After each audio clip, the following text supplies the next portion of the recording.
Trump வரிகள் இந்தியாவை எப்படி பாதிக்கும்? கண்டிப்பாக இந்தியாவை மட்டும் இல்லை, உலகத்தில் இருக்கிற எல்லா நாட்டையுமே அது வந்து கண்டிப்பாக பாதிக்கும்.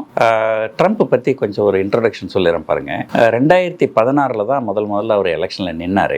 அப்போ வந்து பொதுவாக எல்லாருமே என்ன சொன்னாங்கன்னா, இவர் வந்தார்னா வந்து பங்குச்சந்தைகள்லாம் பெரிய லெவலில் கிராஷ் ஆகிடும். ஏன்னா அவர் வந்து அவருடைய கொள்கைகள்லாம் பார்த்தீங்கன்னா ஒரு ட்ரெடிஷ்னலாக இருக்காது. ஒரு எடுத்தோம் கவுத்தோன்ட்டு நாட்டுக்கே செவரு கட்ட போகிறேன்னு. ஸோ அப்போ என்னென்னா, ஒரு நாட்டை மற்ற நாடுகள்கிட்டேருந்து நம்மளை பாதுகாத்துக்கிறது ஒரு வேலி மாதிரி அமைப்பாங்க சில இடங்களில்.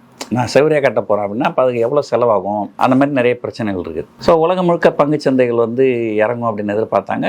அவர் ஜெயிச்சு வந்தார். கரெக்டாக என்றைக்கு அவர் ஜெயிச்சு வந்தாரோ அன்றைக்கி தான் நம்ம நாட்டில் வந்து இந்த டிமானிட்டைசேஷன் பண்ணாங்க. நவம்பர் 8. ஆமாம், 2000. ஸோ அது ஒரே நாளில் நடந்தது ரெண்டும். இப்போ பார்த்தீங்கன்னா நமக்கு வந்து டபுள் வேமி அப்படின்னு சொல்லிட்டு நம்முடைய பங்குச்சந்தைகள் வந்து மற்ற பங்குச்சந்தைகளோட அதிகமாக இறங்கிச்சு.